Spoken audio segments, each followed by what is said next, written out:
દર વર્ષની જેમ આ વર્ષે પણ અમદાવાદમાં 1 જાન્યુઆરીથી યોજાશે ફ્લાવર શો। જોકે આ વર્ષે ફ્લાવર શો પ્રધાનમંત્રી મોદીની સૂચના બાદ કોમર્શિયલ કક્ષાએ યોજાશે। ગત વર્ષ કરતાં 4 કરોડનો વધુ ખર્ચ કરાશે। આ વર્ષે યોજાનારા ફ્લાવર શોમાં અતિ ખર્ચાળ અને નાણાં કમાવી આપનારો બને તેવું એએમસીનું આયોજન છે।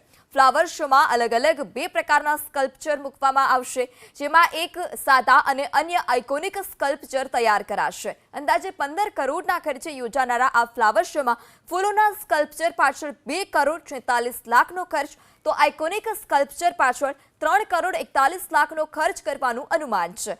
ફ્લાવર બુકે અને ફ્લાવર વોલ બનાવવા પાછળ અંદાજિત 3 કરોડ 36 લાખનો ખર્ચ થવાનું એએમસીનું અનુમાન છે। આ તરફ પ્રધાનમંત્રીની સૂચના બાદ આ વર્ષે ફ્લાવર શોમાં નર્સરી, ફૂડ સ્ટોલ અને ડેરી પ્રોડક્ટ તે ઉપરાંત ખાદ્ય પદાર્થની તમામ વસ્તુઓ રાખવામાં આવશે। સંભવિત 1 જાન્યુઆરીથી ફ્લાવર શો શરૂ કરવાની તૈયારી છે। સ્કલ્પચરની વાત કરીએ તો 2 પ્રકારના સ્કલ્પચર અત્યારે આઈડેન્ટિફાઈ કર્યા છે। એક સ્કલ્પચર છે, બાકીના આઇકોનિક સ્કલ્પચર છે, જેની અંદર વિવિધ પ્રાણીઓના સ્કલ્પચર, એ સિવાય બાળકો માટે જે મનોરંજન કરતા જે કાર્ટૂન્સ છે એના સ્કલ્પચર છે। ફ્લાવર ફોલ એટલે જે ફ્લાવરનો ધોધ એ પ્રકારનું જે છે એનું પણ પ્રતિકૃતિ છે। ફ્લાવર બુકે એ આ વખતે એક મોટું આકર્ષણનું કેન્દ્ર લોકો માટે રહેવાનું છે।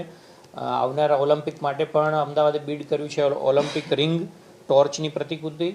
એ ઉપરાંત માનનીય વડાપ્રધાનશ્રીનું એક પેડ માં કે નામ આ જે છે એનું પણ સ્કલ્પચર રહેવાનું છે। ગરબા કરતી મહિલાઓ, કારણ કે ગરબાને પણ ગયા વર્ષે જ ઇન્ટેન્જિબલ યુનેસ્કોની અંદરથી એક ટેગ મળ્યું છે, તો એનું પણ છે। ફ્લાવર વેલી આનું પણ આયોજન કર્યું છે। કીર્તિ સ્તંભની પ્રતિકૃતિ, આ પ્રકારે અલગ અલગ સ્કલ્પચર લોકો માટે આ વખતે રજૂ કરવામાં આવવાની